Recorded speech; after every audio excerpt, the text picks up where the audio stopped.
আমি অফিসে তো, আপনি কো?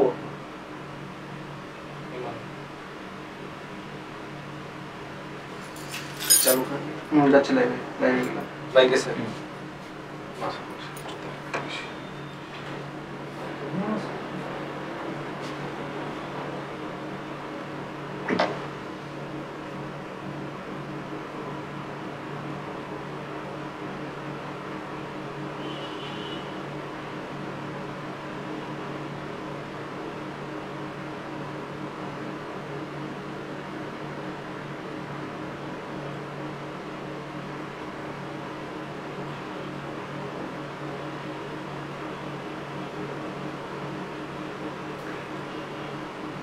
আসসালামু আলাইকুম সবাইকে, তোমরা যারা দেখছো সবাইকে জানাচ্ছি শুভেচ্ছা। আজকে আমাদের টপিকের ক্লাস হলো পদার্থের গাঠনিক ধর্ম। আমরা একটু 1 মিনিট আগেই লাইভে চলে আসছি। তোমরা একটু দ্রুত কমেন্ট সেকশনে জানিয়ে দাও আমাকে ঠিকঠাক শোনা যাচ্ছে কিনা এবং দেখা যাচ্ছে কিনা, একটু আমাকে কমেন্ট সেকশনে জানিয়ে দাও। আজকে তোমাদেরকে বলে রাখি, আজকে আমরা 1 ঘন্টার একটা মাত্র ক্লাস করব এবং এই 1 ঘন্টাতে আমি যতটুকু পার্ট দেখাবো ইনশাআল্লাহ ততটুকু পার্টের ভেতর থেকেই একটা সিকিউ প্রশ্ন শিওর কমন আসবে। সো আজকের ক্লাসটা যদি একটু ধৈর্য ধরে করো তাহলে ফার্স্ট পার্টে তুমি মোটামুটি শিওর ধরে নাও যে একটা সৃজনশীল কমন পাচ্ছ। তাহলে তোমরা খুব দ্রুত তাহলে বন্ধুদেরকে মেনশন দিয়ে বলে দাও, অনেকে এখনো লাইভে জয়েন হয় নাই, অবশ্য আমরা 1 মিনিট আগেই চলে আসছি। তোমরা একটু সবাই দ্রুত জয়েন হয়ে যাও।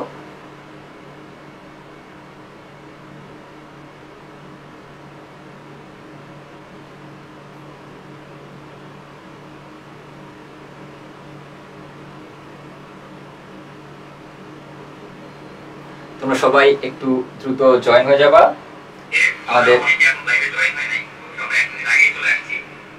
ওকে, আমাকে ঠিকঠাক দেখা যাচ্ছে কিনা এবং শোনা যাচ্ছে কিনা কাইন্ডলি আমাকে একটু কমেন্ট সেকশনে জানিয়ে দিবা যে ঠিকঠাক দেখা যাচ্ছে কিনা এবং ঠিকঠাক শোনা যাচ্ছে কিনা, কাইন্ডলি একটু জানিয়ে দিবা।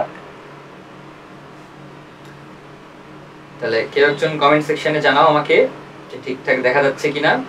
ওকে, লিওন লিখেছে আসসালামু আলাইকুম ভাই। ওয়ালাইকুম সালাম। শক্তি লিখেছে আসসালামু আলাইকুম ভাইয়া। ওয়ালাইকুম সালাম। আমাকে ঠিকঠাক দেখা যাচ্ছে কিনা এবং শোনা যাচ্ছে কিনা একটু কাইন্ডলি জানাই দিবা। এবং আজকে 1 ঘন্টার ক্লাসে যতটুকু দেখাবো তোমাদেরকে ইনশাআল্লাহ ততটুকু থেকেই ততটুকু টপিকে আজকে শুধু যতটুকু কনসেপ্ট ঠিক ততটুকুই পড়াশোনা করব, যতটুকু লাগবে এই চ্যাপ্টার থেকে সিকিউ এর জন্য ঠিক ততটুকুই দেখাবো, এর বেশিও না এর কমও না সিকিউ এর জন্য। ঠিক আছে, আমি শুরুতেই তোমাদেরকে 100% কমন দিয়ে দিচ্ছি যে 100% কমন থাকবে যদি তুমি এখান থেকে কয়েকটা জিনিস নিয়ে পড়ালেখা করো। সেটা হলো ইয়ং এর গুণাঙ্ক, ইয়ং এর গুণাঙ্ক রিলেটেড যা আলাপ আলোচনা আছে ভাইজান তা যদি পুরোটাই পড়ে নেন। তারপর হলো সঞ্চিত শক্তি, সঞ্চিত শক্তি, কৃত কাজ, কৃত কাজ, তাহলে কৃত কাজ, সঞ্চিত শক্তি ও পয়সনের অনুপাত, পয়সনের অনুপাত, তাহলে পয়সনের অনুপাত। তাহলে যদি এই কয়েকটা জিনিস নিয়ে আপনারা পড়ালেখা করেন তাহলে মোটামুটি এই 3টা টপিক থেকেই একটা সিকিউ প্রশ্ন কিন্তু কমন চলে আসবে। বুঝতে পারছো? তাহলে এতটুকুই আমাদের আলাপ আলোচনা, এতটুকু জিনিস নিয়ে খালি পড়ালেখা করবেন এই চ্যাপ্টারে। ইয়ং এর গুণাঙ্ক, সঞ্চিত শক্তি, কৃত কাজ, পয়সনস রেশিও, এই কয়েকটা জিনিস নিয়ে আলাপ আলোচনা করলেই, এই কয়েকটা জিনিস নিয়ে পড়ালেখা করলেই ইনশাআল্লাহ এই চ্যাপ্টার থেকে যে প্রশ্নটা তোমাদের বোর্ড পরীক্ষাতে আসবে সেই প্রশ্নটা তোমরা অ্যানসার করতে পারবা। তো চলো আমরা এবার কথা না বাড়ায়ে আমরা আমাদের আলাপ আলোচনাতে চলে যাই। আজকে আমাদের ওয়ান শট ক্লাসটা হবে 1 ঘন্টা ডিউরেশনে এবং এই 1 ঘন্টার মধ্যে আমি তোমাদেরকে এই চ্যাপ্টার একদম নখদর্পণে করে দিব এবং এই চ্যাপ্টারটা এখানে শেষ করার পর তাহলে সাদিক লিখেছে ভাই আমাদের যতটুকু সময় বাকি আছে চাইলে কি ভালো রেজাল্ট করা সম্ভব কিনা? অবশ্যই সম্ভব ভাইয়া, অবশ্যই সম্ভব যদি তুমি একটু এই কয়েকদিন ফোকাস দিয়ে পড়াশোনা করো। আপাতত তোমার কাজ হলো বোর্ড প্রশ্নগুলো সলভ করা। দেখবা বোর্ড প্রশ্নগুলো যদি ভালোমতো সলভ করে নিতে পারো কনসেপ্ট সহ, দেখবা এগুলা থেকেই তোমার মোটামুটি যে 8টা সৃজনশীলের মধ্যে 5টা সৃজনশীল কমন আসবে, আমি গ্যারান্টি দিয়ে বলে ফেললাম এই বোর্ড পরীক্ষার টাইপ ভিত্তিক প্রশ্নই। এবার আমরা চলে আসি আমাদের আলাপ আলোচনাতে। তো শুরুতেই আমরা কথাবার্তা বলবো স্থিতিস্থাপকতা নিয়ে। স্থিতিস্থাপকতার ইংরেজি প্রতিশব্দ হলো ইলাস্টিসিটি। তোমরা সবাই জানো, যেমন আমরা আমাদের দৈনন্দিন জীবনে মেলাগুলা ইলাস্টিক জিনিসপত্র আমরা আমাদের কাপড় চোপড় থেকে শুরু করে দৈনন্দিন জীবনে অনেক জায়গাতে ব্যবহার করি। তো স্থিতিস্থাপকতা জিনিসটা কি? স্থিতিস্থাপকতা জিনিসটা হচ্ছে যে ভাইয়া, যে সমস্ত বস্তুর উপরে আমরা বল প্রয়োগ করি এবং বল প্রয়োগের ফলে যখন ওই বস্তুর আকারের পরিবর্তন হয়, তখন বলটা আমরা যদি রিডিউস করি বা বলটা যদি অপসারণ করে ফেলি, তখন ওই বস্তু যদি পূর্বের অবস্থায় ফিরে যেতে পারে, সেটাকে আমরা বলি স্থিতিস্থাপক বস্তু। এবং এই ধর্মটাকেই বলা হয় স্থিতিস্থাপকতা বা ইলাস্টিসিটি। তাহলে আমি যদি দেখাই তোমাদেরকে, তাহলে জিনিসটা কি? যেমন আমার হাতে দেখো একটা স্প্রিং তোমরা দেখতে পাচ্ছ। এবার দেখো তো স্প্রিংটা নরমালি এই অবস্থায় আছে, তাই না? এখন আমি যদি এই স্প্রিংটাকে টেনে ধরি, বল প্রয়োগ করি, বল প্রয়োগ করে নিচের দিকে টেনে ধরি, তাহলে দেখো তো এটার আকার কি আগের সমান থাকতেছে না চেঞ্জ হচ্ছে? চেঞ্জ হচ্ছে ভাইয়া। এর আকার কিন্তু, এর দৈর্ঘ্য কিন্তু ভাইজান বেড়ে যাচ্ছে। তাহলে এই যে দৈর্ঘ্য বেড়ে গেল, আকারের পরিবর্তন হলো। এবার যদি বলটা অপসারণ করি, মানে স্প্রিংটাকে যদি আমি এখান থেকে ছেড়ে দেই, তাহলে আগের জায়গা থেকে ছেড়ে দেই, তাহলে বলো তো ছেড়ে দিলে কি হবে বলো তো? বল অপসারণ করে ফেললাম, স্প্রিংটা পূর্বের অবস্থায় ফেরত চলে গেল। দেখো আগে যে অবস্থায় ছিল সেই অবস্থায় চলে আসলো। তাহলে এই বস্তুগুলোকে আমরা কি বস্তু বলবো?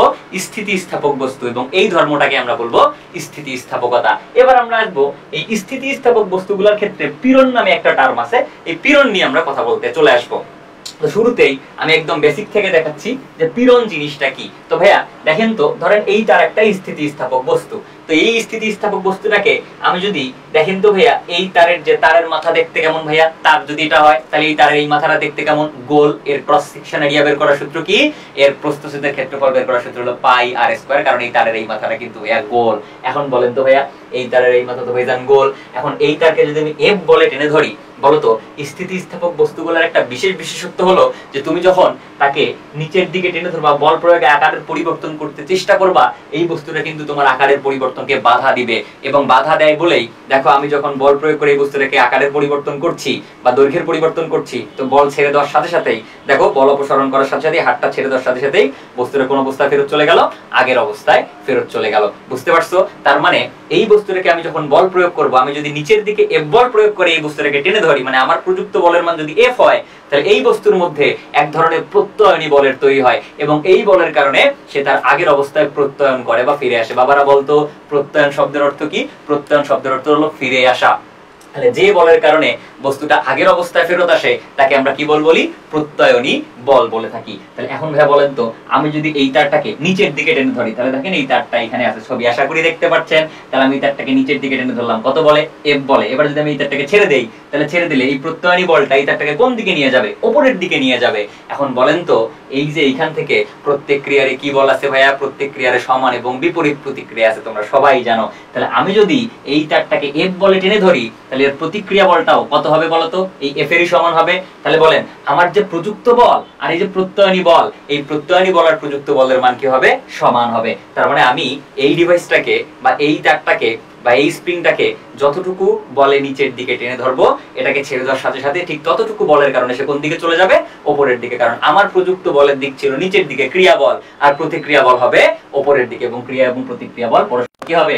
সমান হবে। এই এফআরটাকে আমরা বলতেছি প্রত্যয়নী বল, যে বলের কারণে সে তার আগের অবস্থায় ফিরে যেতে চাচ্ছে, ফিরে যাচ্ছে। এখন আপনারা বলেন তো ভাইয়া, আমরা দেখতেছিলাম যে এই তারের ক্রস সেকশন এরিয়া বা প্রস্থচ্ছেদের ক্ষেত্রফল যদি এ হয়, তাহলে এই ক্ষেত্রফলে কতটুকু প্রত্যয়নী বল সৃষ্টি হয়েছে? এফআর আর এফ কি পরস্পর সমান। তাহলে আমরা বলতেই পারি যে এ ক্ষেত্রফলে, এ মিটার স্কয়ার ক্ষেত্রফলে আমাদের প্রযুক্ত বল বা প্রত্যয়নী বল কত? এফ। অতএব একক ক্ষেত্রফলে প্রযুক্ত বল কত? 1 মিটার স্কয়ার ক্ষেত্রফলে প্রযুক্ত বল হবে ভাইয়া এফ বাই এ। আর একক ক্ষেত্রফলে যতটুকু বল প্রযুক্ত হয় বা যে প্রত্যয়নী বলটা তৈরি হয়, তাকে আমরা বলে থাকি পীড়ন। তাহলে পীড়ন মানে কি ভাইয়া? পীড়ন মানে সহজে বললে, সংক্ষেপে বললে পীড়ন মানে বল। কতটুকু ক্ষেত্রফলে সৃষ্টি হওয়া ভাইয়া? একক ক্ষেত্রফলে সৃষ্টি হওয়া প্রত্যয়নী বল। আমি আবারও বলছি, একক ক্ষেত্রফলে সৃষ্টি হওয়া প্রত্যয়নী বলকে আমরা বলতেছি পীড়ন। আর তোমরা সবাই জানো যে প্রত্যয়নী বলটা আর প্রযুক্ত বলটা কি হবে? পরস্পর সমান হবে। সুতরাং তুমি বলতে পারো যে একক ক্ষেত্রফলে প্রযুক্ত বলটাকে আমরা কি বলতে পারি? পীড়ন বলতে পারি। সুতরাং পীড়নের সূত্র হলো এফ বাই এ। এটা কিন্তু মাথায় রাখতে হবে। তাহলে পীড়নের সূত্র কি ভাইয়া? পীড়নের সূত্র হলো এফ বাই এ, অর্থাৎ একক ক্ষেত্রফলে প্রযুক্ত বল বা প্রত্যয়নী বলকে আমরা বলতেছি পীড়ন এখান থেকে। এবার আমরা আমাদের পরবর্তী কথায় আসবো, সেটা হলো অসহপীড়ন। তো অসহপীড়ন জিনিসটা কি?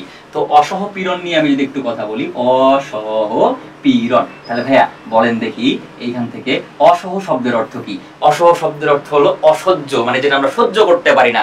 যেমন আমরা যদি বলি যে অসহনীয়, মানে কি আমরা সহ্য করতে পারতেছি না। তাহলে অসহ পীড়ন মানে যে পীড়নটা আমার কোনো একটা বস্তু সহ্য করতে পারবে না। এবার আসো, তাহলে ভাইয়া দেখো তো, আমি একটু তোমাদের ভেঙে বোঝাই। দেখো আমার হাতে থাকা এই স্প্রিংটা আমি বল প্রয়োগ করতেছি, যত বেশি বল প্রয়োগ করব এর আকারের পরিবর্তন কি হবে? তত বেশি হইতে থাকবে। এবার বলেন তো, বল প্রয়োগ করতে করতে এটার আকারের পরিবর্তন বেশি হইতে হইতে আমি যদি অনেক বেশি মানের বল প্রয়োগ করি, তাহলে এটা কি আরো ভাইয়া ঠিকঠাক থাকবে না এক সময় ছিঁড়ে যাবে? এক সময় কিন্তু ছিঁড়ে যাবে। তো সর্বাপেক্ষা যে পরিমাণ বেশি বল প্রয়োগ করলে এই বস্তুটার স্থিতিস্থাপক সীমায় থাকে না, এই বস্তুটা ছিঁড়ে যায়, তাহলে সেই বলটাকে আমরা বলতেছি অসহ বল। আর একক ক্ষেত্রফলে এই অসহ বলটাকে আমরা বলবো অসহ পীড়ন। বলেন বুঝতে পারছেন কিনা? তাহলে অসহ পীড়নেরও সূত্র কি? অসহ পীড়নেরও সূত্র কিন্তু F/A। যে কোনো পীড়নই হলো একক ক্ষেত্রফলে প্রযুক্ত বল, কিন্তু এই বল, এই F বলটা কি বল? অসহ বল। মানে যে বলের কারণে বস্তু কি হয়ে যাবে? ছিঁড়ে যাবে, সেই বলকে আমরা বলতেছি অসহ বল। আর এই একক ক্ষেত্রফলে প্রযুক্ত অসহ বলকে আমরা বলবো অসহ পীড়ন। আমি আবারও বলতেছি, একটু ভালো মতো মাথায় ঢুকায় নাও, গেঁথে নাও। এই রিলেটেড অঙ্ক কিন্তু আমাদের বোর্ড পরীক্ষাতে আসছিল, আমরা একটু পরে সলভ করব। তাহলে ভাইয়া কি বললাম অসহ পীড়ন। পীড়ন কাকে বলে? একক ক্ষেত্রফলে প্রযুক্ত বল বা প্রতিরোধী বলকেই বলা হয় পীড়ন। তাহলে অসহ পীড়ন কি? যে একক ক্ষেত্রফলে যে পরিমাণ বল আমরা দিলে এই বস্তুটার স্থিতিস্থাপক সীমায় থাকবে না, এই বস্তুটা ছিঁড়ে যাবে, তাকে আমরা বলতেছি অসহ পীড়ন। তাহলে আশা করি বুঝতে পারছো। তাহলে পীড়নের সূত্র হলো F/A, অসহ পীড়নের সূত্র কিন্তু F/A। কিন্তু অসহ পীড়ন প্রয়োগ করলে বস্তুটা কি আরো স্থিতিস্থাপক সীমায় থাকে, স্থিতিস্থাপক হিসেবে আচরণ করে না, ছিঁড়ে যায়। এবারে আমরা আসবো বিকৃতিতে। তাহলে আমরা এবার কথা বলবো বিকৃতি নিয়ে। তো ভাইয়া বিকৃতি কি? সংক্ষেপে বললে, সহজে বললে, বিকৃতি মানে হলো আকারের পরিবর্তন। কতটুকু?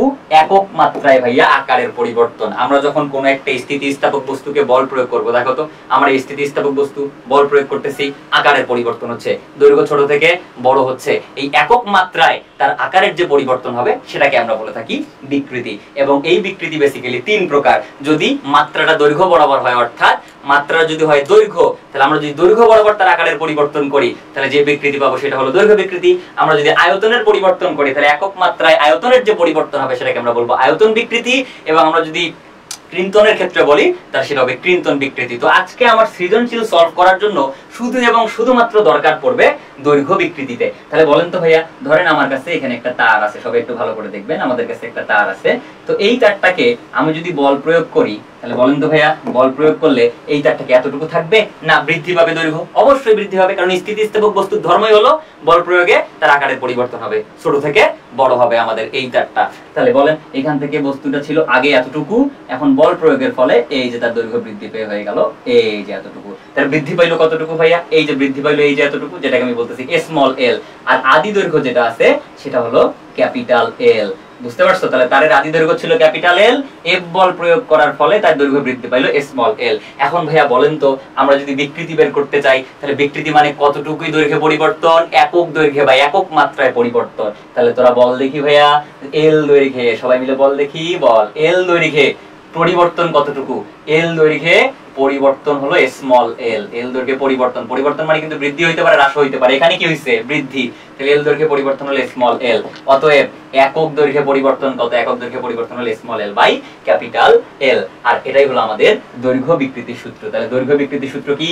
দৈর্ঘ্য বিকৃতির সূত্র হলো small L by capital L, যেখানে স্মল এল হলো যতটুকু বৃদ্ধি হয়েছে ততটুকু বা যতটুকু পরিবর্তন হয়েছে সেটা, আর ক্যাপিটাল এল হলো আদি দৈর্ঘ্য। তাহলে আশা করি এতটুকু বুঝতে পারছো। স্মল এল মানে কি? দৈর্ঘ্যের পরিবর্তন, আর ক্যাপিটাল এল মানে কি? আদি দৈর্ঘ্য। তার মানে আমরা যদি উপরে দৈর্ঘ্যের পরিবর্তন আর নিচে আদি দৈর্ঘ্য বসাই, তাহলে কি পেয়ে যাব? তাহলে আমরা কিন্তু ভাইয়া বিকৃতি পেয়ে যাব। তাহলে আশা করি পীড়ন, বিকৃতি, অসহ পীড়ন এগুলা কি তোমরা খুব সুন্দর মতো বুঝতে পেরেছো। এবার আমরা কথাবার্তা বলবো কি নিয়ে? এবার আমরা কথাবার্তা বলবো ভাইয়া যে হুকের যে সূত্র আছে, হুকের সূত্র নিয়ে আমরা একটু কথাবার্তা বলবো। তো হুকের সূত্র নিয়ে আমরা যদি কথাবার্তা বলতে চাই, তো হুকের সূত্র নিয়ে শুরুতে কথাবার্তা বলতে চাইলে হুক কি বলছে? হুক বলছে যে স্থিতিস্থাপক সীমার মধ্যে পীড়ন বিকৃতির সমানুপাতিক হয়। এই যে কথাটা একটু ক্লাসিক ফিলিং দিচ্ছে আমাদেরকে, একটু বড়লোক ফিলিং দিচ্ছে। এই কথাটার একটা সোজা সাপটা মানে আছে ভাইয়া। এখন যদি আমি এই মানেটা বলি, তাহলে তোমরা বলবা ও আচ্ছা আচ্ছা এই সূত্র, এটা তো কোনো ভাইয়া সূত্রই না।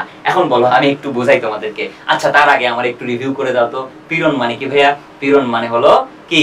প্রযুক্ত বল কতটুকু একক ক্ষেত্রফলে প্রযুক্ত বল অ্যাকচুয়ালি প্রযুক্ত বল না প্রতিরোধী বল আর প্রতিরোধী বলটাই প্রযুক্ত বলের সমান হয়ে যায় এই জন্য আমি বলতেছি একক ক্ষেত্রফলে প্রযুক্ত বলকে আমরা পীড়ন বলতেছি আর বিকৃতি মানে কি একক দৈর্ঘ্যে আকারের পরিবর্তন বা একক মাত্রায় আকারের পরিবর্তন এখন চিন্তা করো তো ভাইয়া আমি যদি এই তারটাকে বেশি বেশি বলে টান দেই তাহলে বলো বেশি বেশি বলে টান দিলে এই তারটা বেশি বেশি লম্বা হবে আমি যদি কম কম বলে টান দেই তাহলে খুব সিম্পল কম কম লম্বা হবে তার মানে বলো তো আমি বেশি বেশি বলে টান দিচ্ছি তার মানে পীড়নের মান কি হচ্ছে বেশি কারণ পীড়ন মানে কি ভাইয়া একক ক্ষেত্রফলে প্রযুক্ত বল তাহলে তুমি যদি বেশি বেশি বলে টান দাও তাহলে একক ক্ষেত্রফলে প্রযুক্ত বলের মান কি হবে বেশি হবে তাহলে পীড়নের মান হবে বেশি আর পীড়ন যদি বেশি হয় ভাইয়া তাহলে এটার আকারের পরিবর্তন কি হবে বেশি হবে দেখো ছোট থেকে বড় হইলো আকারের পরিবর্তন বেশি হইলো আর আকারের পরিবর্তন যদি বেশি হয় একক মাত্রা আকারের পরিবর্তনকে আমরা কি বলি বিকৃতি তার মানে সোজা বাংলা কথা মাননীয় স্পিকার পীড়ন যত বেশি হবে বিকৃতি যত বেশি হবে যত বেশি বল প্রয়োগ করব তারটা তত বেশি লম্বা হবে যত কম বল প্রয়োগ করব তারটা তত কম লম্বা হবে তার মানে আমরা বলতেই পারি স্থিতিস্থাপক সীমার মধ্যে পীড়ন সমানুপাতিক বিকৃতি এটা হলো হুকের সূত্র এটা কিন্তু মাথায় রাখবা এই সূত্র থেকে আমরা সামনে আলাপ আলোচনা কন্টিনিউ করব তাহলে স্থিতিস্থাপক সীমার মধ্যে পীড়ন বিকৃতির কি ভাইয়া পীড়ন বিকৃতির সমানুপাতিক এখন দেখেন তো পীড়ন বিকৃতি যদি সমানুপাতিক হয় তাহলে বলেন তো আমরা তো জানি আমরা অঙ্ক করার সময় ভাইয়া সমানুপাতিক চিহ্ন রাখি না সমানুপাতিক চিহ্ন উইথড্র করব ফলে একটা সমানুপাতিক ধ্রুবক কে নিয়ে আসব ইনটু কি লেখা যায় বিকৃতি এবার বলেন তো ভাইয়া এ পাশের গুণ এ পাশে গেলে কি হয়ে যাবে ভাগ হয়ে যাবে তাহলে আমরা লিখতেই পারি যে পীড়ন ডিভাইডেড বাই বিকৃতি ইজ ইকুয়াল কি বলতো ইজ ইকুয়াল হলো কনস্ট্যান্ট একটা ধ্রুবক তাহলে আমরা বলতেই পারি এই স্থিতিস্থাপক সীমার মধ্যে পীড়ন ও বিকৃতির যে অনুপাত সে অনুপাতটাকে আমরা একটা বলতেছি ধ্রুব সংখ্যা তাহলে আমি আবারো বলছি স্থিতিস্থাপক সীমার মধ্যে পীড়ন ও বিকৃতির অনুপাত কি পাওয়া গেল ভাইয়া একটা ধ্রুব সংখ্যা পাওয়া গেছে আর এই ধ্রুব সংখ্যাটাকে আমরা বলি স্থিতিস্থাপকতার গুণাঙ্ক ইংরেজিতে এটাকে বলা হয় ইলাস্টিসিটি মডুলাস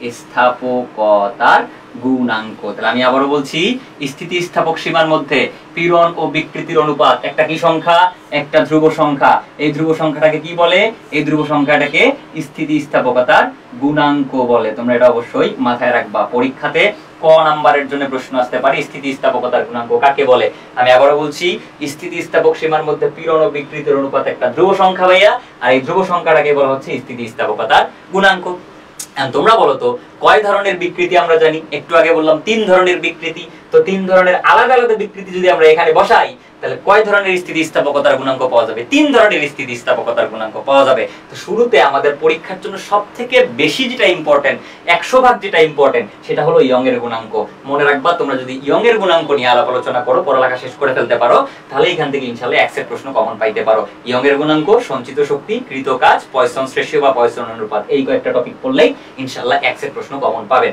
তাহলে বলেন এবার আসেন তাহলে ভাইয়া স্থিতিস্থাপক সীমার মধ্যে পীড়ন বিকৃতির অনুপাতকে আমরা বলছি স্থিতিস্থাপকতার গুণাঙ্ক এখন ভাইয়া যদি এই পীড়নটা হয় দৈর্ঘ্য পীড়ন মানে এই পীড়নটা যদি আমরা দৈর্ঘ্য বরাবর প্রযুক্ত করি বা প্রয়োগ করি আর এই বিকৃতি যদি হয় দৈর্ঘ্য বিকৃতি তখন এই স্থিতিস্থাপকতার গুণাঙ্কের একটা স্পেশাল নাম হবে যেটাকে আমরা বলতেছি ইয়ং এর গুণাঙ্ক তাহলে ইয়ং এর গুণাঙ্ক কাকে বলবো যে ভাই স্থিতিস্থাপক সীমার মধ্যে দৈর্ঘ্য পীড়ন ও দৈর্ঘ্য বিকৃতির অনুপাত একটি ধ্রুব সংখ্যা এটাকেই বলা হচ্ছে ইয়ং এর গুণাঙ্ক তাহলে আমি লিখলাম এখান থেকে আপাতত এইটুকু মুছাই দিলাম আশা করি স্ক্রিনশট করে নিতে পারছো তাহলে আমরা যদি বলি ইয়ং এর গুণাঙ্ককে কি দ্বারা প্রকাশ করা হয় y তাহলে y সমান কি লেখা যাবে y সমান লেখা যাবে দৈর্ঘ্য পীড়ন ডিভাইডেড বাই দৈর্ঘ্য বিকৃতি সবাই একটু তাকাও দৈর্ঘ্য পীড়ন ডিভাইডেড বাই দৈর্ঘ্য বিকৃতি তাহলে স্থিতিস্থাপক সীমার মধ্যে দৈর্ঘ্য পীড়ন ও দৈর্ঘ্য বিকৃতির যে ভাইজান অনুপাত সেটাকে আমরা বলতেছি ইয়ং এর গুণাঙ্ক এবার দেখো তো আমাদের এই যে তার ছিল তো এই তারটাকে আমি যদি বল প্রয়োগ করে টান দেই তাহলে তোমরাই বলো তো এর দৈর্ঘ্য কি আগের মতো থাকবে না বৃদ্ধি পাবে অবশ্যই ভাইয়া বৃদ্ধি পাবে এর দৈর্ঘ্যটা আগের থেকে এই যে এতটুকুনি বেড়ে গেল তাহলে দেখো আগে ছিল ইয়েলো কালার পর্যন্ত এখন দৈর্ঘ্য এতটাখানি হয়ে গেছে কত বল প্রয়োগের ফলে এতখানি হয়েছে ভাইয়া এফ বল প্রয়োগের ফলে এতখানি হয়ে গেছে তাহলে ধরো আগের দৈর্ঘ্য ছিল কত আগের দৈর্ঘ্য ছিল ক্যাপিটাল এল আর আমার দৈর্ঘ্য বৃদ্ধি কতটুকু হইলো এখান থেকে আমরা ধরে নিলাম আমাদের যে দৈর্ঘ্য বৃদ্ধি সেই দৈর্ঘ্য বৃদ্ধি হলো স্মল এল তাহলে একটা তার ছিল এরকম একটা তার তাহলে এই তারটাকে আমরা বল প্রয়োগ করলাম বল প্রয়োগের ফলে এই তারটার দৈর্ঘ্য বৃদ্ধি পাইলো। কতটুকু বৃদ্ধি পাইলো? স্মল এল পরিমাণ। আগের দৈর্ঘ্য কত ছিল? ক্যাপিটাল এল। এই এফ বল আমরা প্রয়োগ করছি কত ক্ষেত্রফলের মধ্যে প্রয়োগ করছি? এ ক্ষেত্রফলের মধ্যে প্রয়োগ করছি এফ বল। তাহলে এখন ভাইয়া বলেন তো আপনারাই যে এইখান থেকে আমরা যদি দৈর্ঘ্য পীড়ন বের করি তাহলে যে কোনো পীড়ন বের করার সূত্র কি? একটু আগেই তোদেরকে বলছি আমি, বল বল বল, যে কোনো পীড়ন বের করার সূত্র কি? যে কোনো পীড়ন বের করার সূত্র হচ্ছে ভাইয়া এফ বাই এ। তাহলে উপরে বসাইলাম এফ বাই এ। তাহলে একক ক্ষেত্রফলে প্রযুক্ত বলটাই হলো আমাদের পীড়ন এফ বাই এ। এখন বলেন এখানে বিকৃতি সূত্র কি? দৈর্ঘ্য বিকৃতি সূত্র একটু আগেই তো পড়াইছি রে ভাইয়া, small L by capital L. তাহলে এই এল টুক করে লাফ দিয়ে উপরে চলে যাবে, এই এটা নিচে নেমে আসবে। ফলে আমরা y সমান লিখতে পারবো কি? y সমান লিখতে পারবো f into capital L divided by a into small L. এটাই হলো মূলত ইয়ং এর গুণাঙ্কের ফর্মুলা। মাথায় রাখবা, দিস ইজ ইয়ং এর গুণাঙ্কের ফর্মুলা। এবং এই গুণাঙ্কটা দিয়ে, ইয়ং এর গুণাঙ্ক দিয়ে আমরা যত অঙ্ক, যত আলোচনা আসে সেটা নিয়ে সামনের দিকে অগ্রসর হব। তাহলে আমি আবারও বলছি, স্থিতিস্থাপক সীমার মধ্যে দৈর্ঘ্য পীড়ন দৈর্ঘ্য বিকৃতির অনুপাত যেটা আছে সেটাকে আমরা বলতেছি ইয়ং এর গুণাঙ্ক। এবং ইয়ং এর গুণাঙ্কের সূত্রটা কিভাবে আসলো আশা করি এতটুকু জিনিস তোমরা বুঝতে পেরেছো। এবার মনে রাখবা, ছোট্ট করে একটা কথা বলি, সেটা হচ্ছে সৃজনশীলের জন্য ঘ নাম্বারের জন্য একটা বেসিক শিখাই দিয়ে রাখি। সেটা হচ্ছে যে সকল পদার্থের ইয়ং এর গুণাঙ্কের মান যত বেশি সেই সকল পদার্থ অ্যাকচুয়ালি তত বেশি স্থিতিস্থাপক। এটা কথা কিন্তু মাথায় রাখতে হবে। আমি কি বলছি? যে সকল পদার্থের ইয়ং এর গুণাঙ্কের মান যত বেশি সেই সকল পদার্থ তত বেশি স্থিতিস্থাপক। তাহলে পরীক্ষায় মাঝে মাঝে যদি গ কিংবা ঘতে তোমাকে প্রশ্ন দেয় এরকম যে কোন পদার্থটা বা কোন তারটা বা কোন ম্যাটেরিয়ালটা বেশি স্থিতিস্থাপক ব্যাখ্যা করো, তুমি ধিপ করে তার কিসের মান বের করো? ভাইয়া ইয়ং এর গুণাঙ্কের মান। তাহলে দুইটার মধ্যে কম্পারিজন করে দেখাবা, যেটা ইয়ং এর গুণাঙ্কের মান যত বেশি হবে সেই তারটা তত বেশি ভাইয়া স্থিতিস্থাপক হবে। তো চলো এখান থেকে আমরা আমাদের আলাপ আলোচনায় চলে যাই। তাহলে এখান থেকে কি বের করতে বলছে চলো দেখি। তাহলে এখান থেকে শুরুতেই আমরা যে অঙ্ক আছে, তাহলে অঙ্কটা কি বলছে? যে দুটো তারের দৈর্ঘ্য সমান। তাহলে দুইটা তার নিয়ে নিছি আমরা। তাহলে দুইটা তার নিয়ে নিছি আমাদের প্রথম সৃজনশীল আজকে।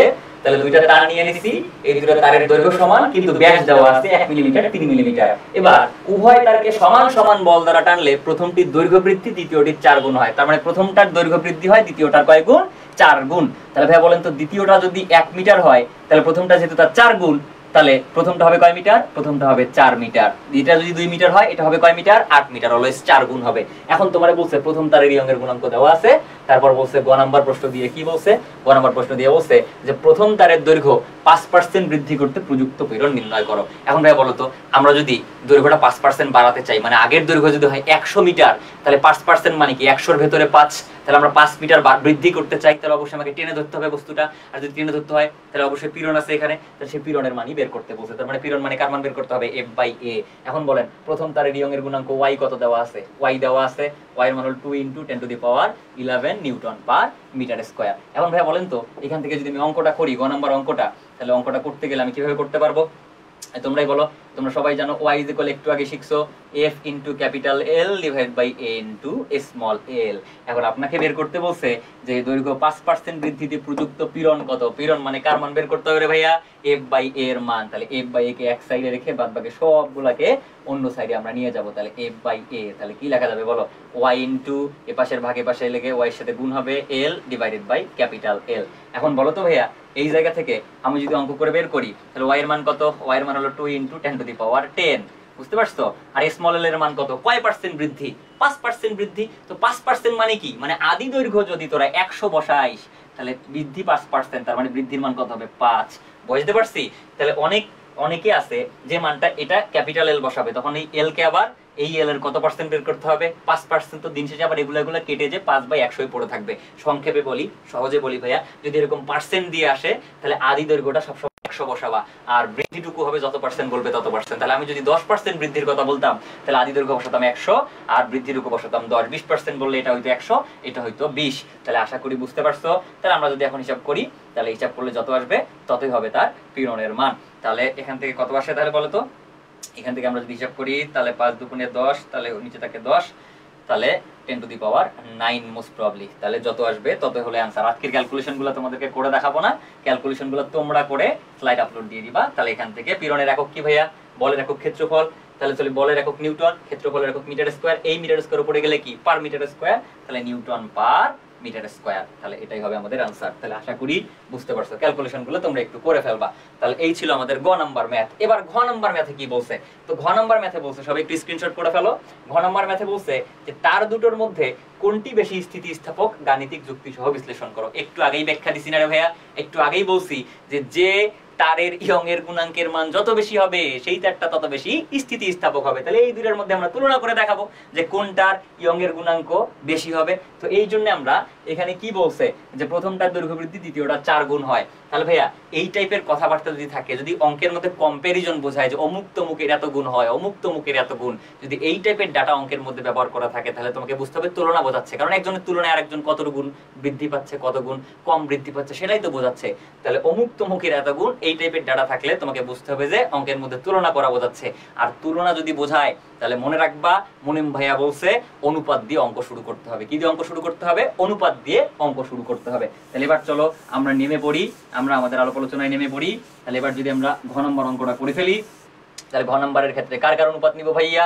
তাহলে যেহেতু আমার তারের স্থিতিস্থাপকতার কি বিচার করতে বলছে, স্থিতিস্থাপকতা বিচার করতে বলছে, তাহলে ইয়ং এর গুণাঙ্কের অনুপাত নিয়ে নিব। তাহলে আমরা নিয়ে নিলাম যে প্রথমটার ইয়ং এর গুণাঙ্ক হলো y1, দ্বিতীয়টার ইয়ং এর গুণাঙ্ক হলো y2। তাহলে এখন বলেন তো ভাইয়া y1 আর y2 তাহলে সমান কি লেখা যাবে? এখন বলেন তো y1 মানে প্রথম তারের ইয়ং এর গুণাঙ্ক, তো প্রথম তারের ক্ষেত্রে কি লেখা যায় বলো?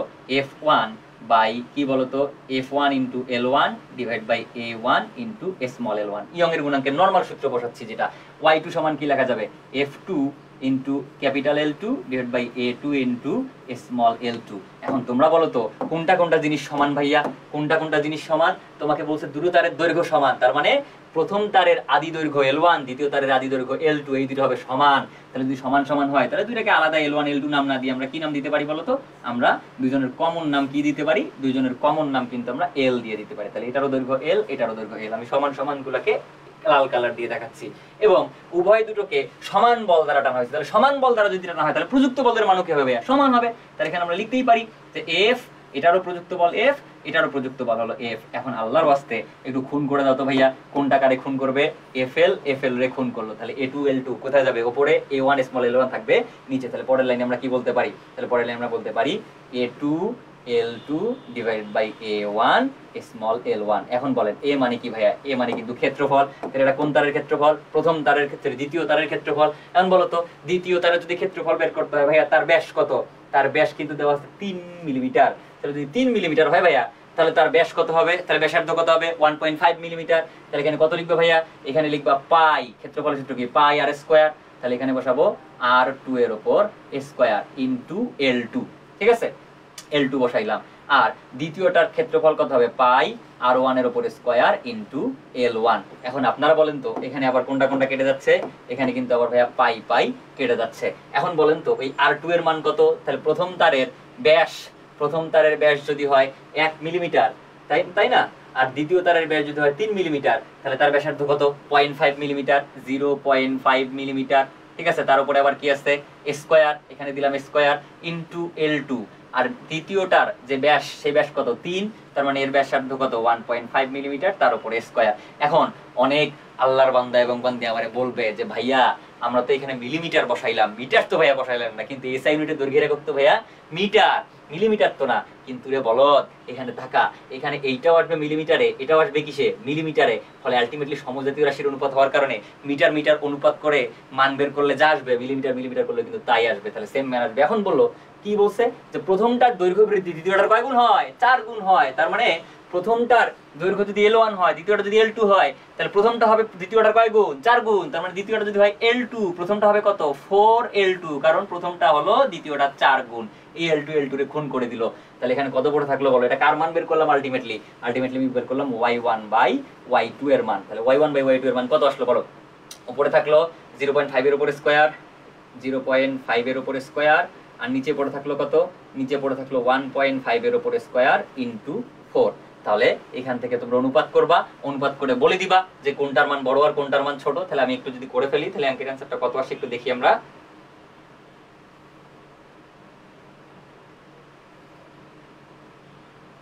(0.5 স্কয়ার আর নিচে থাকবে 1.5 এর উপর স্কয়ার ইনটু 4।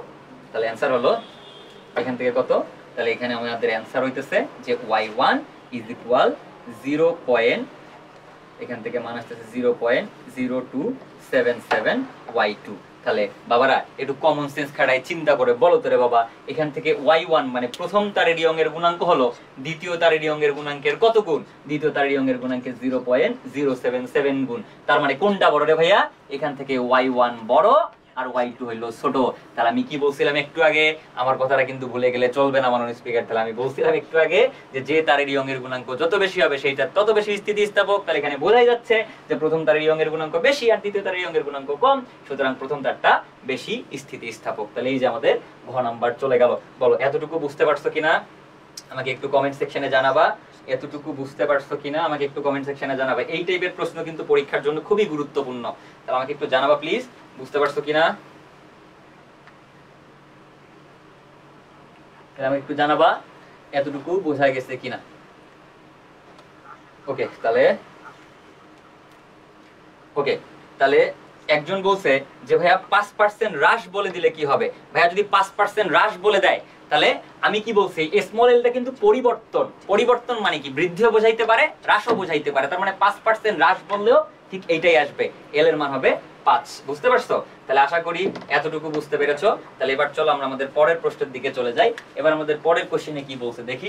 আমাদের পরের কোশ্চেনে এখান থেকে বলছে যে এখান থেকে আমরা যদি গ নাম্বার প্রশ্নটা সলভ করি তাহলে গ নাম্বারে কি বলছে যে একটি ইস্পাতের তারের দৈর্ঘ্য 2 মিটার, প্রস্থচ্ছেদের ক্ষেত্রফল 1 মিলিমিটার স্কয়ার এবং অসহ পীড়ন এত। অসহ পীড়ন মানে কি? একটু আগে তোমাদেরকে বলছি যে সর্বোচ্চ যে পরিমাণ পীড়ন আমাদের একটা স্থিতিস্থাপক বস্তু সহ্য করতে পারে, বা সর্বোচ্চ যে পরিমাণ পীড়ন প্রয়োগ করলে একটা বস্তু আর স্থিতিস্থাপক থাকে না, স্থিতিস্থাপক সীমার বাইরে যে সে ছিঁড়ে যায়, দিস ইজ কল্ড অসহ পীড়ন।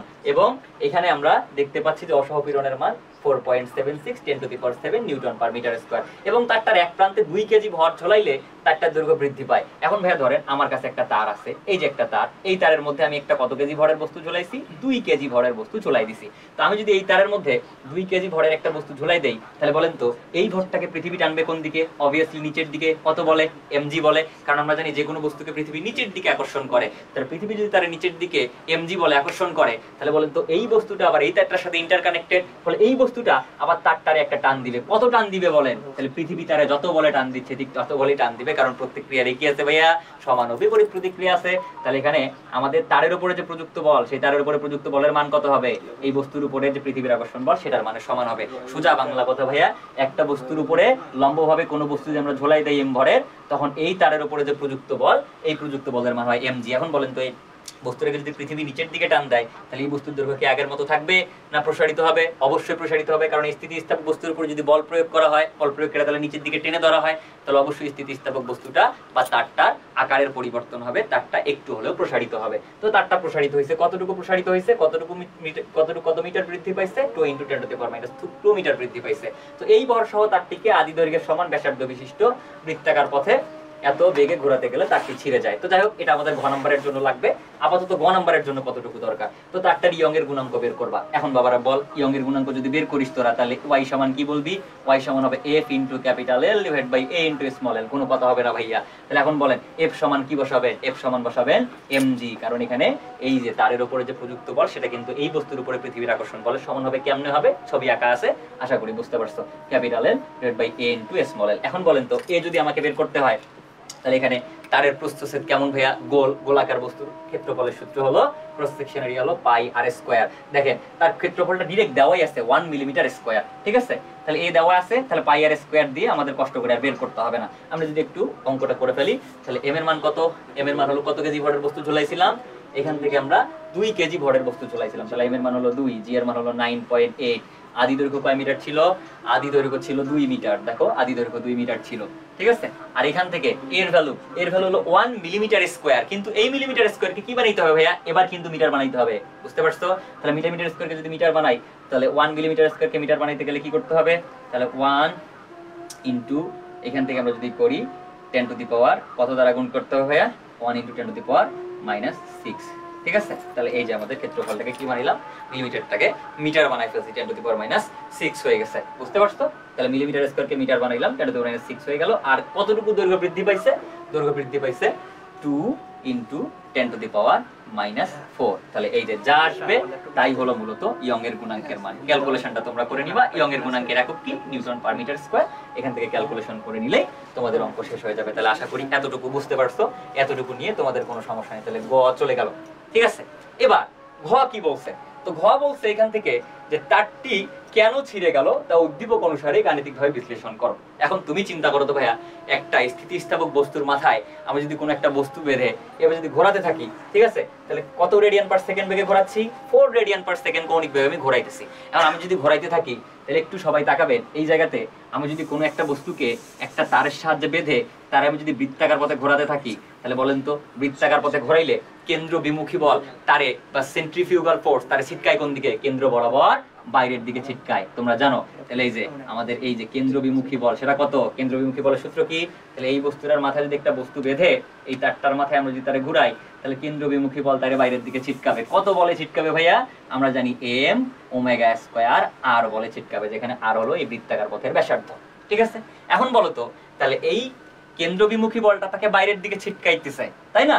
আর আমাদের এইখানে তারের যে অসহপীড়ন, সেই অসহপীড়নটা কত? অসহপীড়নের মান হইতেছে এখান থেকে কত ভাইয়া? অসহপীড়নের মান এখান থেকে হইতেছে আমাদের 4.76 10 টু দি পাওয়ার 7। তার মানে এই তারটা সর্বোচ্চ এই পরিমাণ বল সহ্য করতে পারে। এখন যদি কথার কথা আমাদের এই কেন্দ্রবিমুখী বলের মান এই অসহপীড়নের থেকে কি হয়? অসহপীড়নের থেকে ভাইয়া বেশি হয়। ভালো করে বোঝার চেষ্টা করো ভাইয়া, অসহপীড়নের থেকে যদি বেশি হয় তার মানে এই তারটা এই পরিমাণ বল সহ্য করতে পারে, কিন্তু এই অসহপীড়নের মান আমাদের এই অসহপীড়নের মানের থেকে কেন্দ্রবিমুখী বলের মানটা হয়ে গেল বেশি। ফলে আমাদের এই তারটা কি এই বলটা সহ্য করতে পারবে? পারেই তো এতটুকু, কিন্তু যদি বেশি বল হয় তাহলে এই তারটা এই বলটা সহ্য করতে পারবে না, ফলে এই তারটা ছিঁড়ে বাইরের দিকে চলে আসবে। এখন এই অঙ্কটা আমরা করবো কিভাবে? তাহলে এখন যদি আমরা এখান থেকে বের করি তাহলে আমরা কার মান বের করবো ভাই? আমরা এখান থেকে বের করব এখান থেকে যে কেন্দ্রবিমুখী যে বল আছে সেই কেন্দ্রবিমুখী বলের মান কত হবে। তাহলে আমি যদি বলি এখানে কেন্দ্রবিমুখী বলের মান কত হবে বলতো?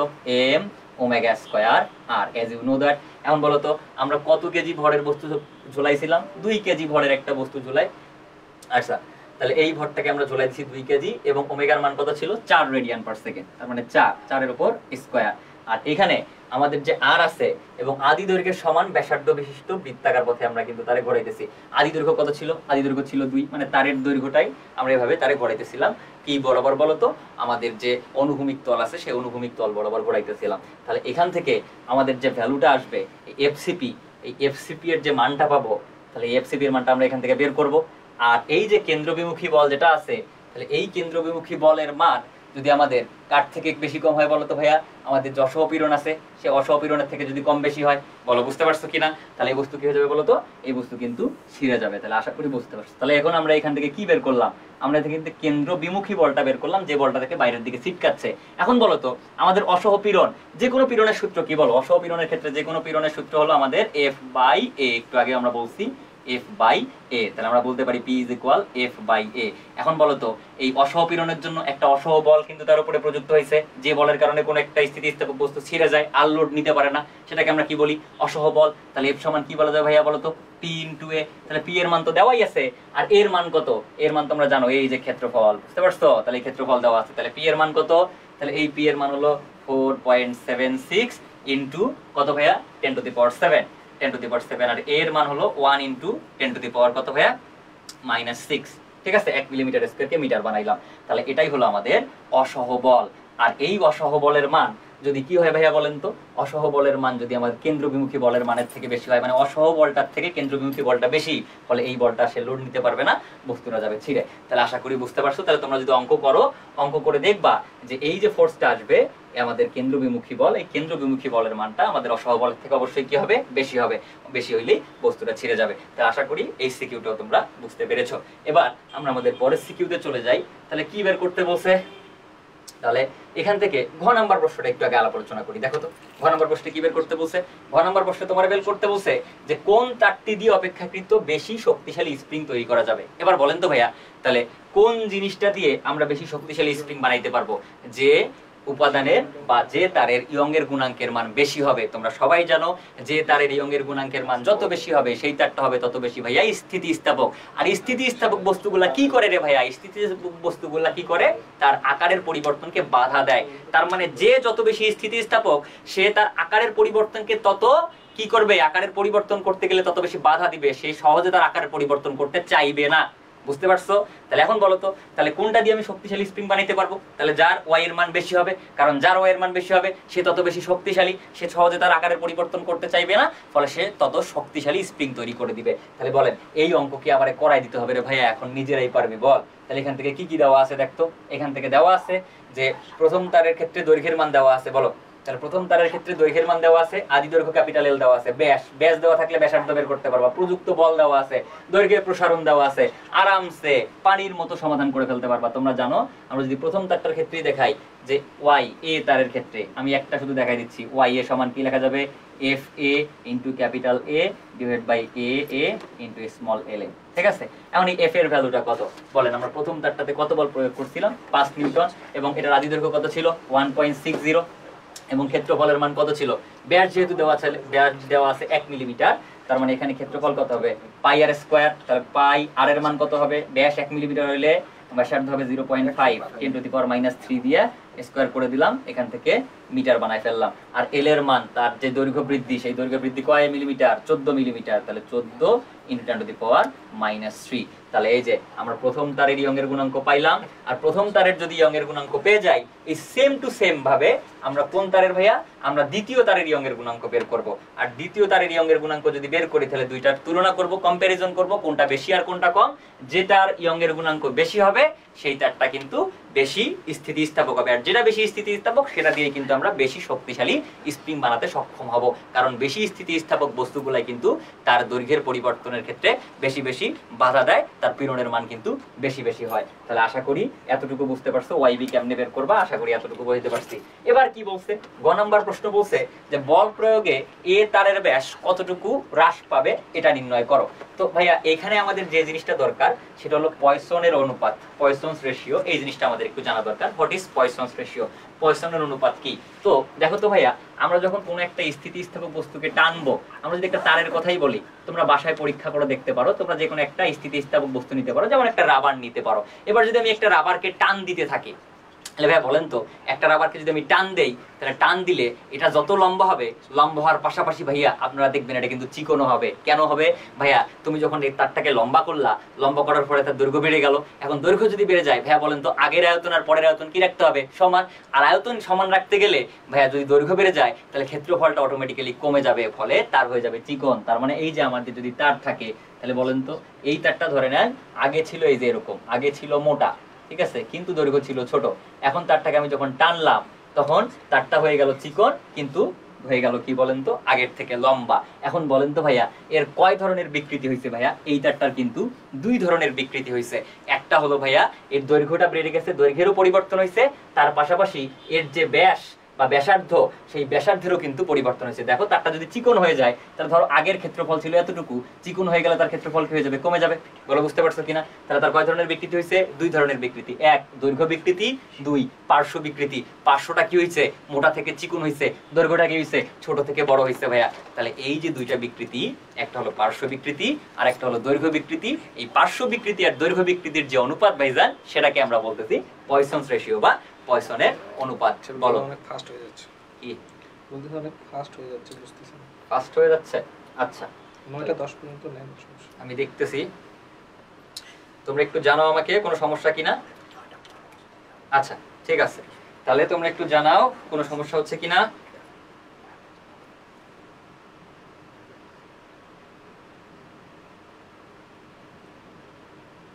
ওকে ঠিক আছে, তাহলে সবাই ক্লিয়ার?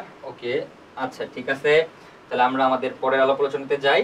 তাহলে এবার আমরা আমাদের আলাপ আলোচনাতে ফিরে আসি। তাহলে আমরা কি বলতেছিলাম? আমরা বলতেছিলাম যে একটা তারকে আমরা যখন লম্বা করে ফেলবো, তখন লম্বা হওয়ার পাশাপাশি সেটা কি হবে? সেটা চিকন হবে, ফলে তার 2 ধরনের বিকৃতি হবে। আমি একটু স্লো যাচ্ছি, সমস্যা নাই। 2 ধরনের বিকৃতি হবে, একটা তার দৈর্ঘ্য বিকৃতি হবে, 2 নম্বরে তার পার্শ্ব বিকৃতি হবে। তো এই যে দৈর্ঘ্য বিকৃতি আর পার্শ্ব বিকৃতির যে অনুপাত, সেটাকে আমরা মূলত বলতেছি পয়সনের অনুপাত। পয়সন অনুপাতকে সিগমা দ্বারা প্রকাশ করা হয়। তাহলে সিগমা ইজ ইকুয়াল কি বলা যাবে বলতো? যে পার্শ্ব বিকৃতি মানে সাইডের যতটুকু বিকৃতি হবে আর দৈর্ঘ্য বরাবর যে বিকৃতি হবে, তার যে অনুপাত রেশিও, সেটাকে আমরা বলতেছি সিগমা। পার্শ্ব বিকৃতি ডিভাইডেড বাই দৈর্ঘ্য বিকৃতি। ওকে, তাহলে এই ছিল আমাদের কার সূত্র? এই সূত্র আমাদের সিগমার সূত্র। এখন বলেন তো এই যে সিগমা, তাহলে পার্শ্ব বিকৃতিটা যদি আমরা বের করি ভাইয়া, তাহলে বলেন তো যে কোনো বিকৃতি বের করার সূত্র কি? একটু আগেই বলছি, শুরুতেই বলছি, পরিবর্তন বাই আদি। তার মানে তোমরা পরিবর্তনটুকু বসাবা, পরিবর্তনটুকুকে তোমরা যদি আদি মান দিয়ে ভাগ করো তাহলে কিন্তু পেয়ে যাবো ভাইয়া। তাহলে বলো তো এখন ধরে নাও এখান থেকে আগের যে ব্যাসার্ধ, আগের যে ব্যাস, ব্যাস দিয়েও চিন্তা করতে পারো, ব্যাসার্ধ দিয়েও চিন্তা করতে পারো, কোনো সমস্যা নাই। আগের যে ব্যাস এটা ছিল বেশি, আর পরের যে ব্যাস এটা হলো কম, কারণ তারটা মোটা থেকে চিকন হয়ে গেছে। তাহলে আগের ব্যাসার্ধ ছিল বেশি, এটা ধরো এখানে R1, আর এর পরের ব্যাসার্ধ হলো R2। তাহলে বলেন তো আমাদের পরিবর্তনটা যদি আমরা বের করি, তাহলে পরিবর্তন যদি হয় ডেলার, তাহলে ডেলার সমান কি লেখা যাবে বলো তো? যে R1 মাইনাস R2। কারণ তোমরা জানো যে কোনো পরিবর্তন মানেই কিন্তু বিয়োগফল। এখানে আমরা বিয়োগ করে ডেলার বের করলাম। এখন যদি এই যে ডেলার বের করলাম, তাহলে যে কোনো পরিবর্তন বা যে কোনো বিকৃতির ক্ষেত্রে আমরা সূত্র কি? পরিবর্তন বাই আদি। তাহলে বলেন ব্যাসার্ধের কতটুকু পরিবর্তন হয়েছে বা পার্শ্বের কতটুকু পরিবর্তন হয়েছে? ডেলার, ঠিক আছে। আর তার আদি ব্যাসার্ধ কত ছিল? আদি ব্যাসার্ধ ছিল R1। তো R1 না ধরে এটাকে আমরা আরো ধরতে পারি, ঠিক আছে। এখানে ধরলাম R1, বুঝতে পারছো? এখন বলো তো দৈর্ঘ্য বিকৃতির ক্ষেত্রে আমরা যদি এখানে লিখি যে ভাইয়া তার আদি দৈর্ঘ্যটা ছিল কি? ক্যাপিটাল এল, আর যতটুকু বৃদ্ধি পাইছে সেই বৃদ্ধি পাওয়ার দৈর্ঘ্যটা হলো স্মল এল। তাহলে ভাইয়া আপনারই বলেন তো দৈর্ঘ্য বৃদ্ধি কতটুকু হবে? দৈর্ঘ্য বিকৃতি, তাহলে যে কোনো বিকৃতি বের করার সূত্র হলো পরিবর্তন বাই আদি। তাহলে ভাইয়া কতটুকু পরিবর্তন হয়েছে? স্মল এল। আদি দৈর্ঘ্য কত? ক্যাপিটাল এল ভাইয়া। তাহলে আমরা কি লিখবো? Small L by capital L. তাহলে এখন বলেন তো তাহলে এই সিগমা সমান কি বলা যাবে? এই সিগমা সমান আমরা বলতে পারবো, এল ওপরে চলে গেল, তাহলে এখানে আমরা বলতে পারি যে del R into L divided by, এখানে লিখতে পারি, আচ্ছা এটাকে আমরা ডেল দ্বারা প্রকাশ করি, যে যতটুকু দৈর্ঘ্য বৃদ্ধি পাইছে বা যতটুকু পরিবর্তন হয়েছে সেটা হলো ডেল স্মল এল। তাহলে এখানে কি লেখা যাবে বলতো? Del L into small R1, ঠিক আছে। তাহলে এটাই হলো আমাদের সিগমার মানের ফর্মুলা। তাহলে পার্শ্ব বিকৃতি আর দৈর্ঘ্য বিকৃতির অনুপাত করলে আপনি কার মান বের করতে পারবেন? আপনি সিগমার মান বের করতে পারবেন। আর এই সিগমার মান বের করার ফর্মুলা হলো আমাদের এটা। কিন্তু এখানে বলেন তো দৈর্ঘ্যটা বৃদ্ধি পেলেও ভাইয়া এখানে পার্শ্বটা বা আমাদের যে ব্যাসার্ধটা আছে সেই ব্যাসার্ধটা কি হয়ে যাচ্ছে? সেই ব্যাসার্ধটা কিন্তু ভাইয়া কমে যাচ্ছে। তাহলে সেই ব্যাসার্ধ যদি কমে যায় তাহলে এখানে এই কমে যাওয়া বোঝাতে এখানে মাইনাস চিহ্ন ব্যবহার করব। মুখস্থ রাখবে একটা এমসিকিউ, সেটা হচ্ছে যে পয়সনস রেশিওর মান সব সময় -1 এর সমান হইতে বড় আর +12 এর সমান হইতে ছোট হয়। এটা কিন্তু মাথায় রাখবা। পয়সনস রেশিওর মান সব সময় +12 এর কি বলতো সমান হইতে ছোট আর -1 এর সমান হইতে বড় হয়, এই লিমিটের মধ্যেই হয়ে থাকে। তবে হ্যাঁ, এই যে সূত্রের মধ্যে যে আমরা শিখলাম এই মাইনাস দিয়ে শিখছি, তাহলে অঙ্কের মধ্যে কিন্তু এই মাইনাস চিহ্ন ইউজ করা যাবে না। মাইন্ড ইট, অঙ্কের মধ্যে এই মাইনাস চিহ্ন ইউজ করা যাবে না। তাহলে এখন অঙ্কের মধ্যে যদি আমি সূত্রটা বসাই তাহলে মাইনাস ছাড়া বসাবো। এখন যদি বসাই সিগমা, তাহলে সিগমা সমান কি বলা যাবে বলো? সিগমা সমান বলা যাবে ডেলার ইনটু এল। ডেলার মানে কি? ব্যাস বা ব্যাসার্ধের পরিবর্তন, আর এল মানে আদি দৈর্ঘ্য, আর ডেল এল মানে কি? ডেল এল মানে দৈর্ঘ্যের পরিবর্তন, আর R1 মানে আদি ব্যাসার্ধ বা আদি ব্যাস। এখন চলেন তো আমাদের অঙ্কটাতে কি বলছিল? আমাদের এই অঙ্কের গ নম্বরে কি বলছিল? আমাদের এই অঙ্কের গ নম্বরে বলছিল যে বল প্রয়োগে এ তারের ব্যাস কতটুকু হ্রাস পাবে, এবং তার দেখেন তো এ তারের ক্ষেত্রে আমাদের যে সিগমার ভ্যালু, পয়সনস রেশিওর ভ্যালু, সেই পয়সনস রেশিওর ভ্যালু কত দেওয়া আছে? 0.57 দেওয়া আছে ভাইয়া। এখন আপনারা সবাই জানেন, একটু আগেও শিখছি, উই নো দ্যাট, কি জানি রে ভাইয়া, মেলা কিছুই জানি, বাট এখানে কি জানি? এখানে জানি যে sigma is equal del R into capital L divided by del small L into কি? এখান থেকে বলতে পারি আদি ব্যাসার্ধ। আর ব্যাস দিয়েও করা যাবে, ব্যাসার্ধ দিয়েও করা যাবে, কারণ তোমরা জানো ব্যাস কিন্তু আমাদের যে ব্যাসার্ধ আছে, ব্যাসার্ধ কিন্তু ব্যাসের সমানুপাতিক। তাহলে এবার বলেন তো এখানে আমাদের যে পরিবর্তন, তাহলে পরিবর্তনটা কত? তাহলে একটু সবাই তাকাও। তাহলে এখানে আমাদের কি বলছে যে বল প্রয়োগের ফলে এ তারের ব্যাস কতটুকু হ্রাস পাবে? কতটুকু হ্রাস পাবে মানে কি? ব্যাসটা তো কমে যাবে। তাহলে এখানে তোমাকে এই জিনিসটা বের করে ফেলতে হবে, ডেল আর এর মান বের করে ফেলতে হবে। তো ভালো হয় যেহেতু এবার ব্যাস দিয়ে করতেছি, এখানে ডেল আর না বলে আমরা ডেল ডি বলে ফেলি। Del D, D for diameter, diameter মানে ব্যাস। তাহলে ডেল ডি ইন্টু কি বলেন তো? Capital L divide by del L into, এখানে কি বললাম? এখানে আর না বলে আমি আদি ব্যাসার্ধটা আর না বলে ব্যাস দিয়ে যেহেতু করতেছি, তাহলে এখানে কি বললাম? এখানে বললাম del small L into D. তাহলে আশা করি বুঝতে পারছো। এখন বলো তোমার কাছে কার কার মান জানা আছে? তোমার কাছে সিগমা মান জানা আছে ভাইয়া? বলো তো আদি দৈর্ঘ্য জানা আছে, বৃদ্ধি কতটুকু বা কতটুকু দৈর্ঘ্যের পরিবর্তন হচ্ছে সেটা জানা আছে, আদি ব্যাস জানা আছে, ব্যাসের কতটুকু হ্রাস পাবে অর্থাৎ ডেল ডি এর মানটা কত হবে সেটা তোমাকে বের করতে বলছে। বলো, আরামসে চাল চালায়া বের করতে পারবা, পানির মতো সহজ রে ভাইয়া। তাহলে ডেল ডি সমান কি বলা যাবে? ডেল ডি সমান বলা যাবে এই পাশের ভাগ এ পাশে গেলে গুণ, আমরা লিখতে পারি sigma into del L into D divided by capital L. তাহলে মান বসালে যা আসবে তাই হলো ভ্যালু। তাহলে আশা করি বুঝতে পারছো এখানে সিগমার ভ্যালু 0.57, ডেল এল এর ভ্যালু কত, ডেল এল মানে কি দৈর্ঘ্যের পরিবর্তন। তাহলে কতটুকু দৈর্ঘ্যের পরিবর্তন হয়েছে, 14 একক, 14 মিলিমিটার, মিটার বানায় বসাবা। ডি এর মান কত, তাহলে ব্যাস, তাহলে আমাদের যে ব্যাস ছিল সেটা কত মিলিমিটার, 1, সেটাকে মিটার বানাবা। আদি দৈর্ঘ্য কত ছিল, আদি দৈর্ঘ্য ছিল 1.60। তাহলে এই যে আমি প্রথম যে গ নাম্বার অঙ্কটা ছিল, গ নাম্বার অঙ্কটা বা প্রথম অঙ্কটা করাই দিলাম তোমাদেরকে। তাহলে আশা করি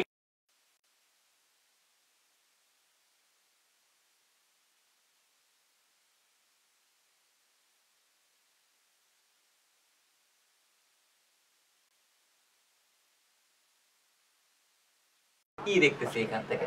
তাহলে এখান থেকে আমরা দেখতেছি যে এ তারের ব্যাসার্ধ নির্ণয় করো। আচ্ছা যাই হোক, 10 সেন্টিমিটার দৈর্ঘ্য প্রসারণে উভয় তারে কৃত কাজ সমান হবে কিনা। এবার আমি তোমাদেরকে সিগমা দেখাইলাম, ঠিক আছে, তো আমাদের তোমাদেরকে পয়সনের অনুপাত দেখাইলাম, পীড়ন দেখাইলাম, বিকৃতি দেখাইলাম, ইয়ং এর গুণাঙ্ক দেখাইলাম। এবার যে ইম্পর্টেন্ট টপিকটা বাকি আছে সেটা হলো কৃত কাজ। কৃত কাজ, তাহলে আমরা এখন শিখবো যে স্থিতিস্থাপকতার দরুন যে কাজ করতে হয় সেই কৃত কাজের মানের ফর্মুলাটা কি হবে, বা একক আয়তনে সঞ্চিত শক্তি বা কত হবে, এটার সূত্রটা আমি একটু তোমাদেরকে ডেরাইভ করে দেখাবো।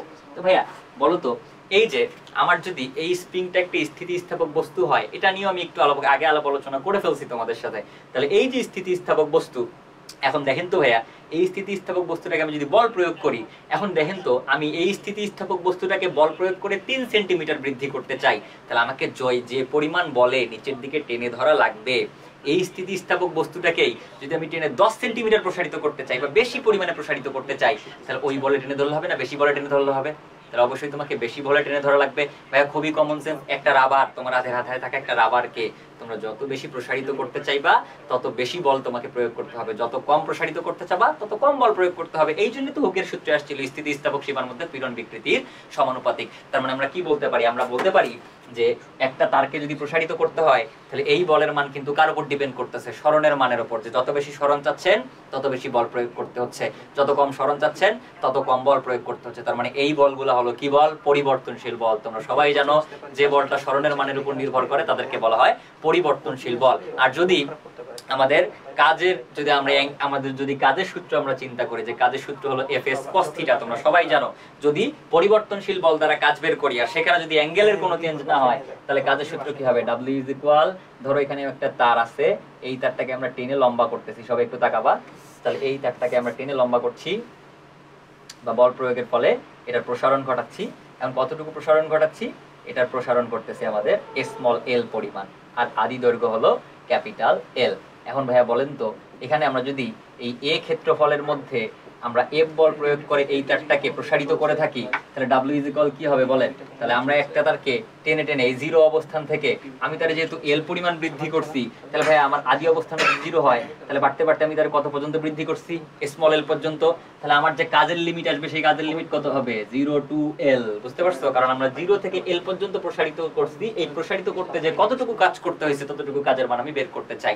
কেন কাজ হয়েছে বুঝতে পারছো তো ভাইয়া? কারণ তোমরা জানো কাজ মানে হলো একটা বস্তুর উপর বল প্রয়োগ করবা আর ওই বলের কারণে এই বস্তু স্মরণ থাকবে এবং তখন তার গুণফলকে আমরা বলবো কাজ। তাহলে আপনি বলেন তো ভাইয়া, এই স্থিতিস্থাপক বস্তু, এই যে বল প্রয়োগ করলাম, এখন এই বল প্রয়োগ করতেছি, নিচের দিকে টেনে ধরতেছি, এই টেনে ধরার কারণে তার কি আগের অবস্থানে আছে না তার সরে যাচ্ছে, তার স্মরণ ঘটছে বা তার সরে যাচ্ছে। তাহলে এই বল আর স্মরণের গুণফলকে আমরা বলবো কাজ। এবং এটা কি বল দ্বারা কাজ? পরিবর্তনশীল বল। আর পরিবর্তনশীল বল দ্বারা কৃত কাজের সূত্র হলো 0 to L f of L dl। আশা করি তোমরা সবাই জানো, এই তো বিস্তারিত আমরা বলতে পারতেছি না, আপাতত মনে রাখলেই চলবে। এখন বলেন তো, আমরা যদি এখান থেকে আমাদের কার মান বের করি, f of L এর মানটা আমরা যদি বসাই, তাহলে বলো তো, আমরা সবাই জানি, একটু আগে শিখছি যে y is equal f into capital L divided by a into small l। তাহলে ভাইয়া এখান থেকে f সমান কি বলা যাবে বলো? আমরা প্লেনে লিখতে পারবো f is equal y into a into small l divided by capital L। তাহলে এই যে y f এর মানটা আমরা বসাই দিলাম, y a small l divided by capital L into কি ভাইয়া, into হলো dl। এখন বলেন তো ভাইয়া, এই যে আমি যে একটু আগে বলতেছিলাম যে এই বলটা অ্যাকচুয়ালি পরিবর্তনশীল বল, এই পরিবর্তনশীল বলগুলা কার উপর ডিপেন্ড করে? সরণের মানের উপর। দেখেন তো এই এফ এর মানটার মধ্যে এল এল চলরাশি আছে না নাই? অবশ্যই আছে। এল এর মান যদি তুমি চেঞ্জ করো, স্মল এল এর মান তুমি যদি বেশি বৃদ্ধি চাও তাহলে এফ এর মান কি হবে? বেশি। তুমি যদি কম বৃদ্ধি চাও এফ এর মান কি হবে? কম। এটা সমানুপাতিক সম্পর্ক কিন্তু। তাহলে এই এফ এল এর উপর ভিত্তি করে চেঞ্জ হচ্ছে, that's why this is called পরিবর্তনশীল বল। এখন বলে এখান থেকে আমাদের মান বসাই দিলাম। এখন এটাকে ইন্টিগ্রেশন করলে 0 থেকে এল পর্যন্ত আমরা যদি ইন্টিগ্রেশন করে ফেলি তাহলে এই 0 থেকে এল পর্যন্ত প্রসারিত করতে কতটুকু কাজ হয়েছে সেই কাজটুকু এক্স্যাক্টলি বের হয়ে চলে আসবে। এখন বলেন তো এর মধ্যে y কি? ইয়ং এর গুণাঙ্ক ধ্রুবক, ক্ষেত্রফল সেটাও ধ্রুবক, কি ক্যাপিটাল এল আদি দৈর্ঘ্য সেটাও ধ্রুবক, খালি ইন্টিগ্রেশন করতে হবে কাকে? স্মল এল কে। তাহলে আমাদের ধ্রুবকগুলোকে আমরা বাইরে বের করলে y a স্মল এল কে বাইরে বের y a আর ডিভাইডেড বাই এল কে আমরা বাইরে বের করলাম। ইন্টিগ্রেশনের মধ্যে কাকে রাখলাম? আমরা রাখলাম এল কে। কার সাপেক্ষে ইন্টিগ্রেশন করব? ডিএল এর সাপেক্ষে ইন্টিগ্রেশন করব। এখন বলো y a divided by L. তাহলে বলেন ইন্টিগ্রেশনের বেসিক সূত্র কি? বেসিক সূত্র হচ্ছে যে পাওয়ার 1 বেড়ে যাবে, পাওয়ার পদ দিয়ে ভাগ হবে। তাহলে এল এর পাওয়ার আছে কত? 1, বাড়াই দিলে কত হবে? 2, 2 দিয়ে হবে ভাগ 0 টু এল। সূত্র কি? আপার লিমিট মাইনাস লোয়ার লিমিট। তাহলে y a ক্যাপিটাল এল। তাহলে একবার এল এর জায়গায় বসাবেন স্মল এল, একবার এল এর জায়গায় বসাবেন 0। আপার লিমিট বসায় আগে L square by 2 minus 0 square by 2। সুতরাং দিন শেষে কি পড়ে থাকলো? দিন শেষে পড়ে থাকলো y a স্মল এল এর উপর স্কয়ার ডিভাইড বাই নিচে কি পড়ে থাকবে? 2। এটার মান তো ভাইয়া 0, এটা বাদ, হিসাব থেকেই বাদ। তাহলে 2 ইনটু ক্যাপিটাল এল। এটাই হলো মূলত কৃত কাজের শক্তি। অর্থাৎ একটা তারকে আমি যদি টেনে 0 থেকে এল পর্যন্ত অর্থাৎ স্মল এল পরিমাণ প্রসারিত করি তাহলে স্মল এল পরিমাণ প্রসারিত করতে কৃত কাজের সূত্র হবে y a স্মল এল এর উপর square divided by 2 into capital L. এখন ভাইয়া বলেন তো আমাদেরকে যদি বলে যে সঞ্চিত শক্তি কত হবে, তাহলে ভাইয়া তোরা বল দেখি আমরা যতটুকু কাজ করি ঠিক ততটুকু কাজ এই বস্তুর মধ্যে কি আকারে জমা হয়? শক্তি আকারে জমা হয়। কারণ আমরা জানি কৃতকাজ সমান সঞ্চিত শক্তি অথবা কৃতকাজ সমান ব্যয়িত শক্তি। শক্তির সংরক্ষণশীলতার নীতি, এনার্জি কনজারভেশন রুল তোমরা সবাই জানো, যেখানে মোতাবেক যে আমরা যদি কোনো কাজ করি সেই কাজ হারায় যায় না, পালায় যায় না, ক্ষয়ে যায় না, নষ্ট হয়ে যায় না। এই কাজ ওই বস্তুর মধ্যে কি আকারে জমা থাকে? শক্তি আকারে জমা থাকে। তাহলে যদি সঞ্চিত শক্তিও বলে তখন এই সঞ্চিত শক্তির সূত্র কি বসাবেন? সঞ্চিত শক্তির সূত্র বসাবেন y a স্মল এর উপর square divide by 2 into capital L. তাহলে আশা করি বুঝতে পারছো কৃত কাজ। তাহলে কৃত কাজ এই ফর্মুলায় বসালেই অঙ্ক হয়ে যাবে। এখন বলেন তো এখানে প্রথম অঙ্কে বলছে যে 10 সেন্টিমিটার দৈর্ঘ্য প্রসারণে উভয় তারে কৃত কাজ সমান হবে কিনা এটা বের করতে বলছে। এখন বলেন ভাইয়া এখান থেকে যে আদি দৈর্ঘ্য দেওয়া আছে চিত্রে 1.5 মিটার আদি দৈর্ঘ্যের এ এবং বি তার, তার মানে দুইটা তারের দৈর্ঘ্যই, মানে প্রথম তারের দৈর্ঘ্য যদি হয় এল এ এটাও 2 মিটার, দ্বিতীয় তারের দৈর্ঘ্য যদি হয় এল বি এটাও কয় metre? 2 metre.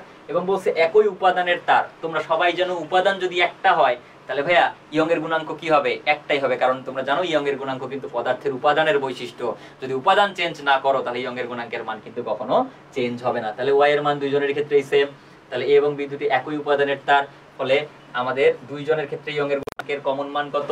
2 × 10⁻11 Newton per metre square. এখন বলছে এই প্রযুক্ত বলের সাথে তার দুটোর দৈর্ঘ্য বৃদ্ধির লেখচিত্র উপর দিয়ে প্রদর্শিত হয়েছে।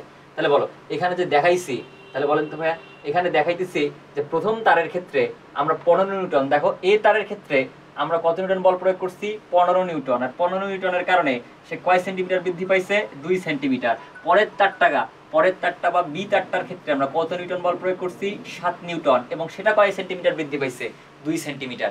এবার ভাইয়া একটা মাইন্ডকাট চিপায় পড়ে যাবা, সেটা হইতেছে যে ভাইয়া আমরা ডাব্লিউ সমান কি জানি?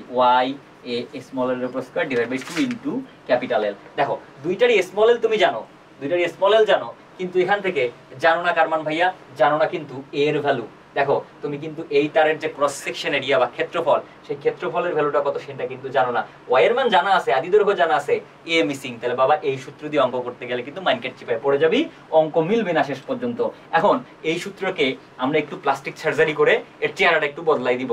দেখো আমরা এর চেহারাটা একটু অন্যভাবে অন্য শেপে নিয়ে আসার চেষ্টা করব।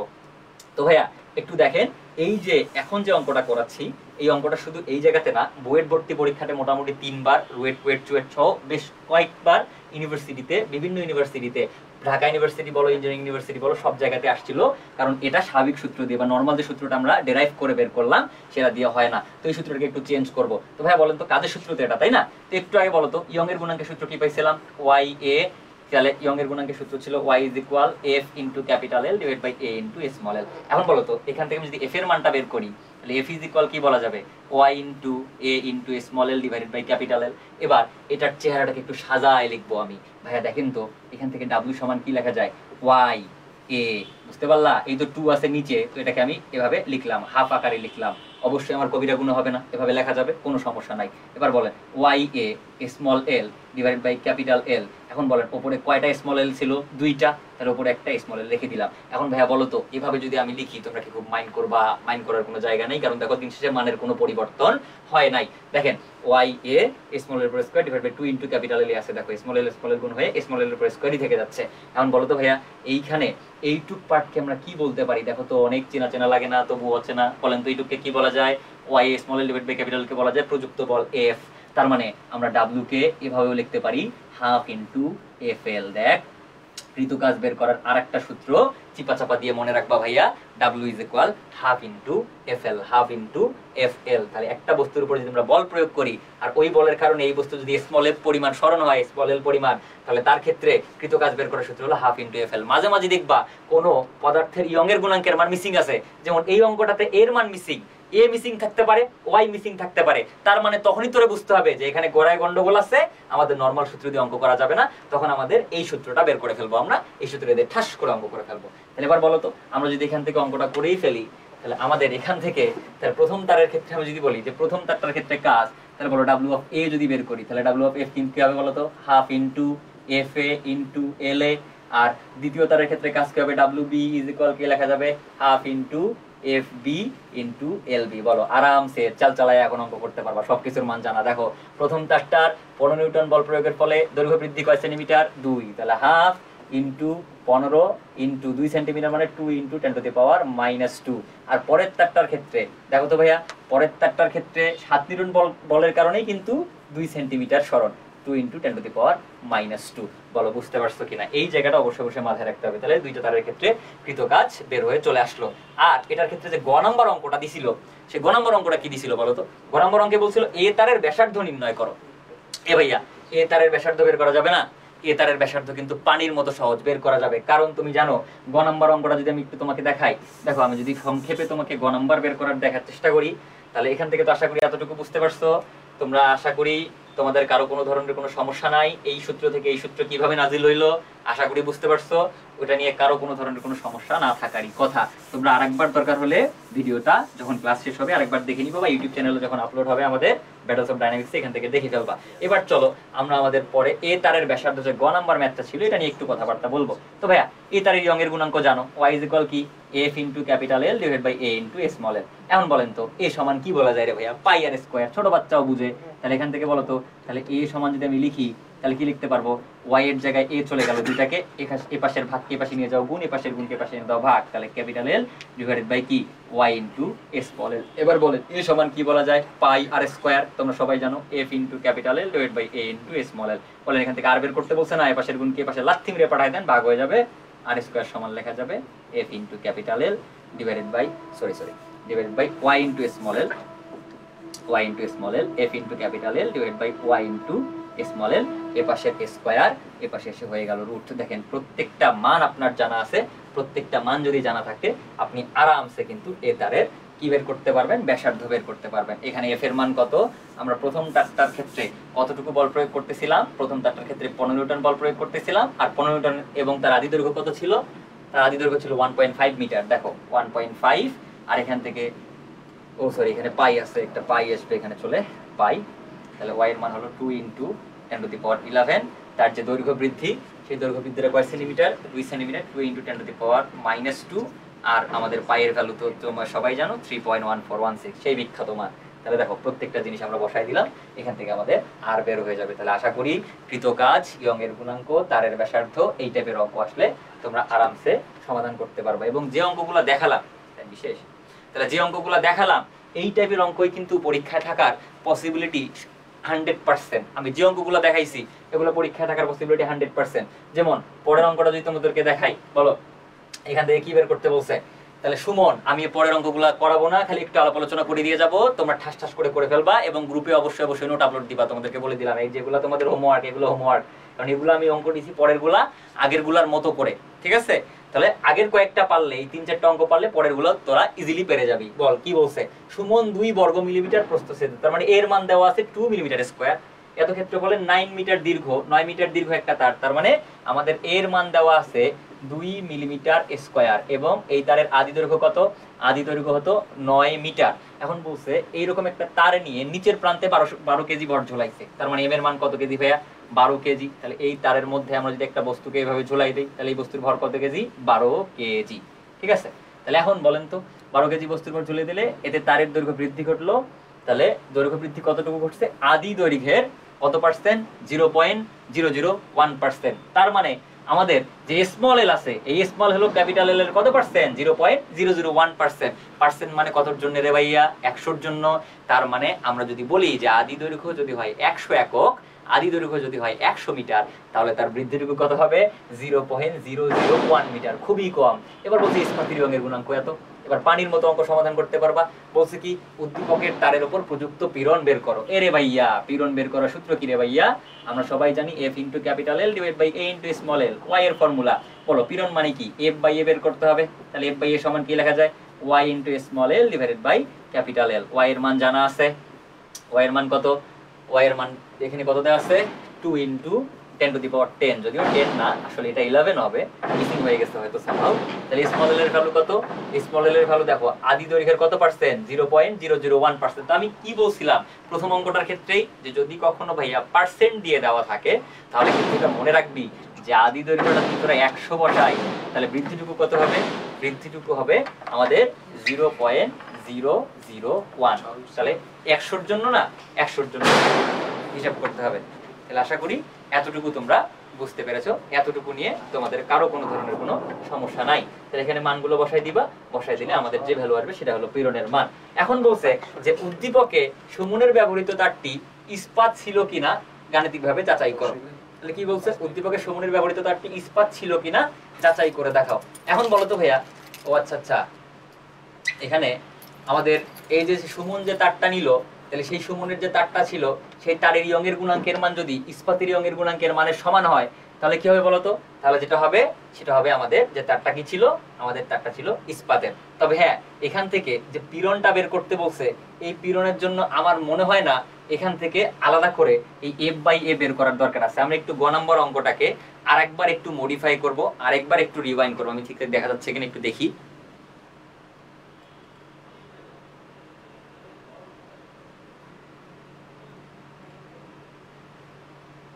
ওকে, তাহলে আমাকে ঠিকঠাক দেখা যাচ্ছে। তাহলে দাঁড়াও, আমাকে একটু এই অঙ্কটা একটু অ্যাডজাস্ট করতে দাও।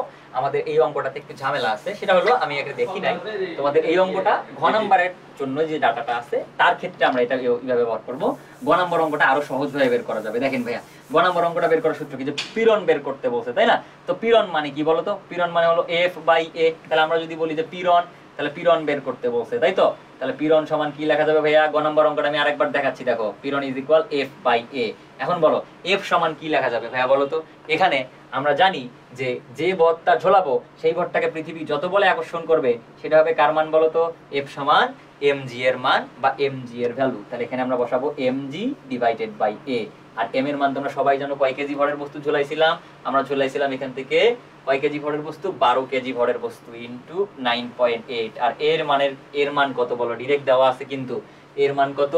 এর মান দেওয়া আছে এখান থেকে আমাদের এই রিলেটেড কিছু দেওয়া আছে 2 বর্গ মিলিমিটার। তাহলে 2 মিলিমিটার স্কয়ার, তার মানে 2 × 10⁻⁶।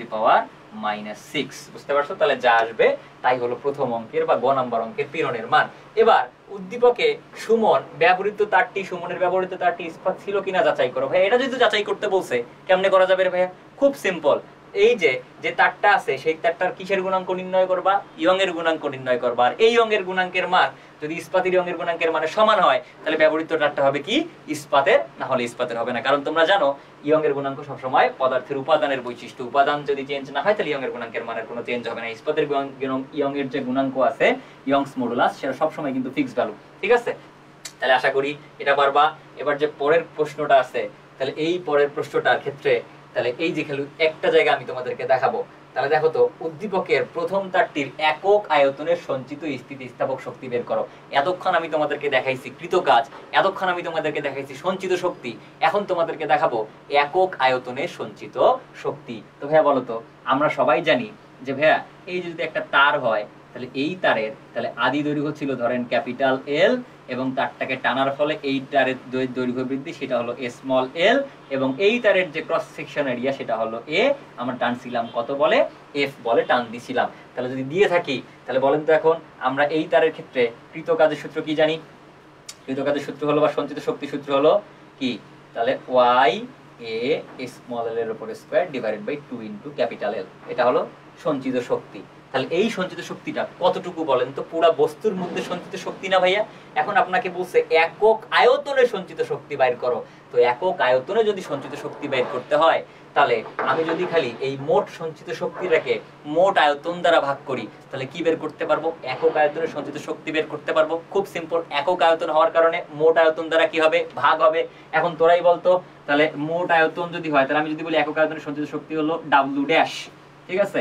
তাহলে যদি হয় তাহলে বলেন আমি যদি এটা বের করতে চাই তাহলে মোট আয়তনটা কত হবে? আয়তনের বেসিক সূত্র হলো দৈর্ঘ্য গুণন প্রস্থ গুণন উচ্চতা, আর দৈর্ঘ্যের প্রস্থ গুণ করলে কি হয়? ক্ষেত্রফল। তাহলে আমরা যদি এই তারের যে ক্রস সেকশন এরিয়া আছে ভাইয়া, এই ক্রস সেকশন এরিয়াকে যদি আমি তার লেন্থ দ্বারা গুণ করতে পারি তাহলে কিন্তু আমি এই তারের ক্ষেত্রফলটা আর এই তারের আমাদের যে লেন্থ বা দৈর্ঘ্য সেই দৈর্ঘ্যটাকে গুণ করতে পারবো। আর এই তারের এ আর এল ক্ষেত্রফল আর লেন্থ যদি গুণ করি তাহলে এই তারের আয়তন বের করতে পারবো। তাহলে আমি যদি আয়তন দ্বারা ভাগ করি তাহলে কিন্তু একক আয়তনের সঞ্চিত শক্তি বের হয়ে আসবে। তাহলে এটাই হলো মূলত একক আয়তনের সঞ্চিত শক্তি বের করার টেকনিক, যে মোট শক্তিকে মোট আয়তন দ্বারা ভাগ করবেন। এবার বলেন তো এটাকে যদি সাজাই লিখি তাহলে কি লেখা যায়? ওয়াই এ স্মল এল এর উপর স্কয়ার, আর এই 2 নামবে কোথায়? নিচে। তাহলে এই যে আমাদের এ, তাহলে এ কি হয়ে যাবে বলতো? কাটাকাটি চলে যাবে, এ আর এ কি হয়ে যাবে ভাইয়া? কাটাকাটি চলে যাবে। এখান থেকে আমরা লিখতে পারবো, এখান থেকে কত পড়ে থাকবে? পড়ে থাকবে ওয়াই স্মল এল এর উপর square divide by 2 into capital L, আর এল গুণ হইলে ক্যাপিটাল এল হয়ে যাবে। বলো বুঝতে পারছো? এবার ভাইয়া এখান থেকে তোমরা সবাই একটু দেখো তো, এটা আমরা পাইলাম যে ওয়াই স্মল এর উপর square divide by 2 into capital L এর উপর স্কয়ার। তো এই সূত্রটা হলো একক আয়তনে সঞ্চিত শক্তি বের করার ফর্মুলা। এখন আমি চাইলে এই সূত্রটাকে চেঞ্জ করতে পারবো, একটু এর কি বলতো, একটু এর প্লাস্টিক সার্জারি করতে হবে। তাহলে ভাইয়া আপনি বলেন তো এখান থেকে y সমান কি ছিল? y সমান ছিল f into capital L divide by a into small l। তো আমি যদি পীড়নের সূত্র বের করি, বলো তো ভাইয়া পীড়ন কত হবে? f বাই a সমান কি লেখা যাবে? f বাই a সমান লেখা যাবে y into small l divide by capital L। এখন বলেন তো এই জিনিসটাকে আমি যদি সাজাই লিখি তাহলে সাজাই লিখলে কি লিখতে পারবো? দেখো তো আমি এইভাবে লিখতে পারবো কিনা, সব একটু মনোযোগ দাও তো। y ইনটু দুইটা স্মল l আছে, তাহলে স্মল l, আর এখানে তো হাফ আছে, আর এখানে একটা এল বসাইলাম, into small L by capital L. দেখেন তো ভাই আমি যদি এইভাবে লিখি আমার কি কবিরা গুণ হবে? অবশ্যই হবে না। কেন হবে না? কারণ দেখো স্মল এল গুণ হয়ে স্মল এল এর উপর স্কয়ারই থেকে গেছে, ক্যাপিটাল এল গুণ হয়ে ক্যাপিটাল এল এর উপর স্কয়ারই থেকে গেছে, আর নিচে তো 2 ছিল আগেও এখনো আছে। এখন এইটুককে কি বলা যায় রে ভাইয়া? এইটুককে একটা সুন্দর জিনিস বলা যায়, সেটা হলো এইটুককে বলা যায় পীড়ন। দেখেন পীড়নের সূত্র হলো y into small L divided by capital L. এইটুককে বলতে পারি পীড়ন। আর এইটুককে কি বলা যায় মনে পড়ে? দেখো মনে পড়া উচিত। তাহলে এইটুককে বলা যায় বিকৃতি, কারণ তোমরা জানো দৈর্ঘ্যের পরিবর্তনকে আদি দৈর্ঘ্য দ্বারা ভাগ করলে কি পাওয়া যায়? বিকৃতি পাওয়া যায়। তাহলে আমরা যদি বলি যে এর একক আয়তনের সঞ্চিত শক্তি বের করো, তাহলে একক আয়তনের সঞ্চিত শক্তি বের করার সূত্র কি মনে রাখবি সবাই? হাফ ইনটু পীড়ন ইনটু বিকৃতি। আজকে যা পড়ালাম এই 1-1.5 ঘন্টায় আর একবার দরকার হলে ডিভিশন দিবা, কারণ বারবার বলতেছি আজকে যা পড়াইছি দুনিয়া উল্টে গেল, এখান থেকে এক সেট প্রশ্ন থাকবে, এই টপিকগুলো থেকেই থাকবে, হাফ ইনটু পীড়ন ইনটু বিকৃতি। তাহলে এখন ভাইয়া বলেন তো, তাহলে প্রথমটার ক্ষেত্রে আপনি কি বের করবেন? পীড়ন বের করবেন, বিকৃতি বের করবেন, আরামসে বসাই দিবেন, চাল চালায়া আমাদের প্রথম তারের একক আয়তনের সঞ্চিত শক্তি বের হয়ে চলে আসবে। আর পীড়ন বের করার সূত্র কি হবে? f বাই a, অথবা কি দিয়ে বের করতে পারবা? এই যেভাবে বের করতে পারবা, যেভাবে মন চায় সেভাবে বের করতে পারবা। আর ঘ নম্বর অঙ্কটা কি বলছে? ঘ নম্বর অঙ্কটা বলছে উদ্দীপকের কোন তারটির স্থিতিস্থাপক সীমা বেশি। ভাইয়া কোনটার তার স্থিতিস্থাপক সীমা বেশি হবে?